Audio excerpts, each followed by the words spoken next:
एक बार एक महात्मा निर्जन वन से भगवत चिंतन के लिए जा रहे थे तो उन्हें एक व्यक्ति ने रोक लिया। वह व्यक्ति अत्यंत गरीब था, बड़ी मुश्किल से 2 वक्त की रोटी जुटा पाता था।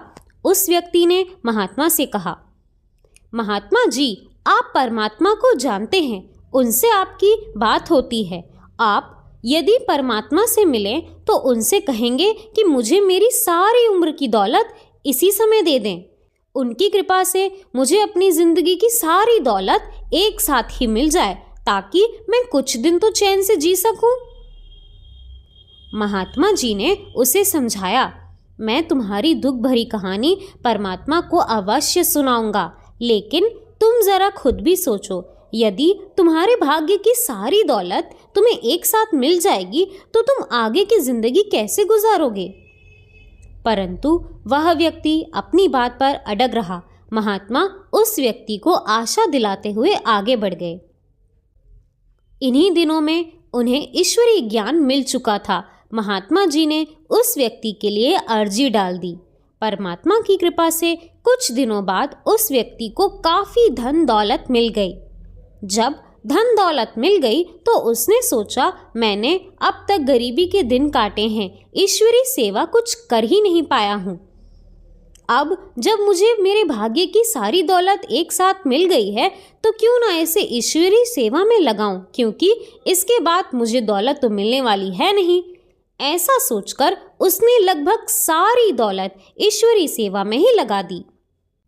धीरे धीरे समय गुजरता गया। लगभग 2 वर्ष पश्चात महात्मा जी उधर ही से गुजर रहे थे तो उन्हें उस व्यक्ति की याद आई। महात्मा जी ने सोचा, वह व्यक्ति जरूर आर्थिक तंगी से जूझ रहा होगा, क्योंकि उसने सारी दौलत एक साथ ही पा ली थी और कुछ भी उसे प्राप्त नहीं होगा। ऐसा सोचते सोचते महात्मा जी उसके घर के सामने पहुंचे। लेकिन ये क्या, झोपड़ी की जगह महल खड़ा था। जैसे ही उस व्यक्ति की नजर महात्मा पे पड़ी, महात्मा जी उसका वैभव देखकर आश्चर्यचकित रह गए। महात्मा जी ने बड़े आश्चर्य से उससे पूछा, अरे तुम्हारे भाग्य की सारी दौलत इतनी बढ़ कैसे गई? अरे तुम्हें तो भाग्य की सारी दौलत प्राप्त हो चुकी थी, फिर ये दौलत इतनी बढ़ कैसे गई?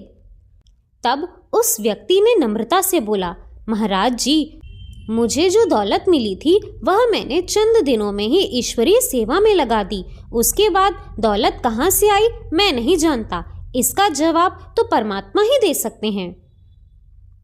महाराज जी वहां से चले गए और एक विशेष स्नान कर पहुंचकर ध्यान में मग्न हुए। उन्होंने परमात्मा से पूछा, यह सब कैसे हुआ?